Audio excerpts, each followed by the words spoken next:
Abandon all hope. This is a mindset I'm trying to cultivate. And you might ask why. Because, as Geshe Dadala said very eloquently in the Working with Afflictive Minds retreat, I want happiness that's worth its name.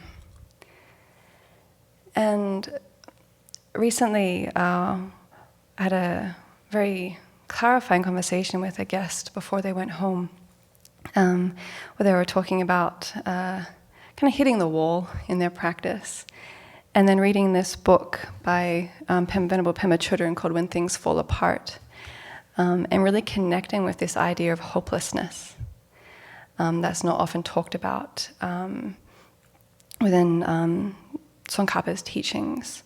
But yeah, this idea of hopelessness, that's an attitude to be cultivated.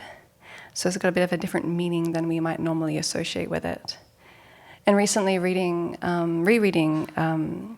Approaching the Buddhist Path by the Dalai Lama and Venerable Chodron, they too also explore this double meaning of hope that we can use to fuel our practice.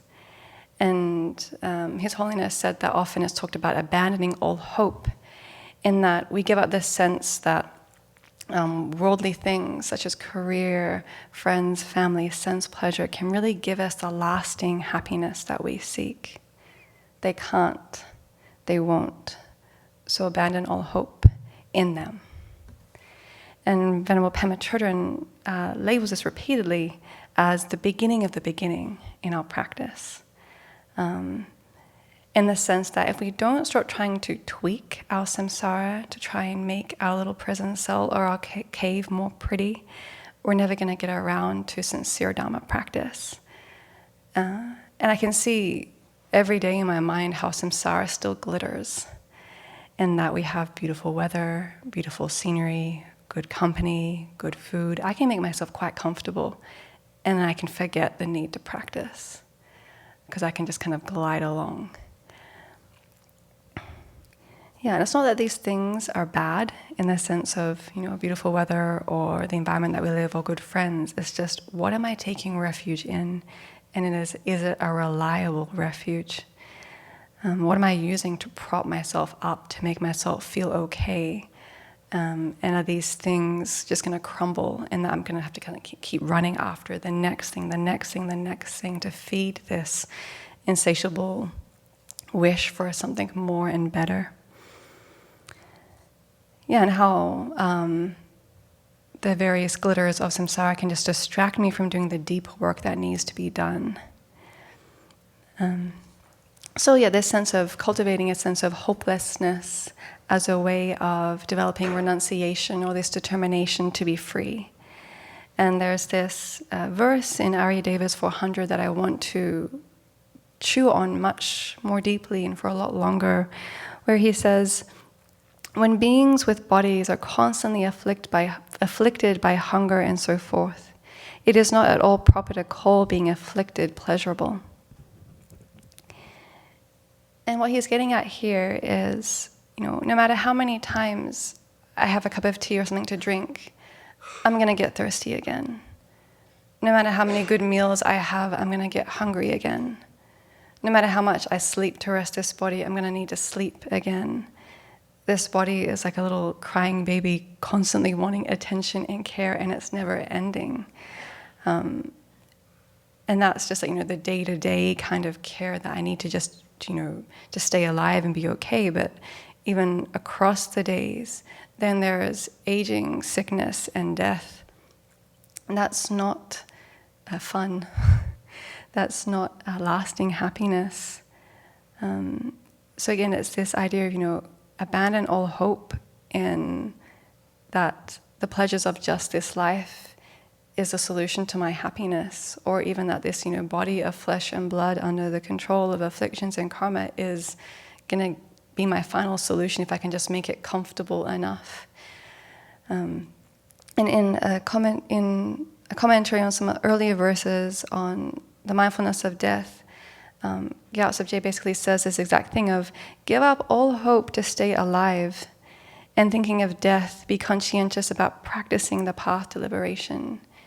And he's not saying go kill yourself or be depressed, but rather give up hope in that this body will inevitably stay alive. It's like we know that we will die, but there's this, in my mind, this deep ignorance around actually believing that it's going to happen anytime soon. And with that lack of immediacy of the recollection of death, there's this complacency that sets in. That I've got time to do things later, that things can wait, that I can indulge in this affliction or nourish this, my anger is justified because he's really at fault. I can see how I indulge these afflictions when I don't have this sense of, death is near. I don't know when. And as Venerable Jigme has often encouraged us and says that she uses in her own practice, is this mind state something that I want to die with? And this is where the recollection of death can really come in and be so helpful in cutting through the apparent glitter of samsara to give us a much needed wake-up call so that we actually do engage in sincere Dharma practice. And in another sense, Venerable Pema Chodron talks about cultivating this sense of hopelessness in the sense of seeing that we can't hold our trip together. And in this Exploring Monastic Life course, in the various discussion groups we've had, we've talked about our relationships to family, to sex, to resistance, various aspects, to identities, various aspects of our life where an underlying theme, at least I can see in my own mind, is how I try and hold it together, to be okay, to present well, to be a nice, good practitioner. And I'll just read one paragraph that struck me. Hopelessness means that we no longer have the spirit for holding our trip together. We may still want to hold our trip together. We long to have some reliable, comfortable ground underneath our feet, but we've tried 1,000 ways to hide, and 1,000 ways to tie up all the loose ends, and the ground just keeps moving underneath us.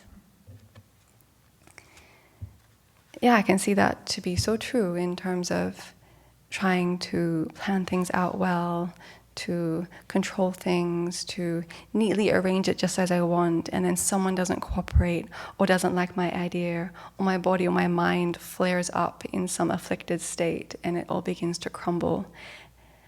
And this is where that recognition of, this state that I'm in is not something to take refuge in. It's not putting my refuge outside of myself in the 8 worldly concerns, but rather to see that the work has to come back to what I'm doing in my mind, to abandon the afflictions, to cultivate and practice the antidotes. And another idea that was raised in this short chapter in this book was around dealing with the belief in a higher power. I think in many Christian cultures that can come in where we have this sense that there's a higher power that can swoop down to save us, and we can then abdicate our responsibility to take care of our own mind in the sense that something else, something higher is going to make it all better, which abdicates our own need to work internally. And then on the other hand, looking at the other side of the meaning of hope in approaching the Buddhist path, His Holiness clearly says, no matter what happens, don't abandon hope. So there's this kind of contradiction here where first he says, abandon all hope, but then don't. And it's in the sense of don't abandon hope in terms of don't sink into despair or discouragement. Why? Because of the vast potential of the mind. I love how it's encapsulated in this short phrase by Dhammakirti in terms of the mind is clear light, the defilements are adventitious. It's like we are not our anger, fear, hatred, or the harmful actions of our body, speech, and mind. They're just blips on the screen that, due to causes and conditions, we have afflictions, we act them out, and then there are small or big whoopsies. But we're not defined by them, and we can purify them, and we can cultivate virtuous states of mind that are so much more powerful, and in the end uproot the very cause of all of our problems. So abandon all hope in samsara, but aspire and work towards nirvana because we have infinite potential.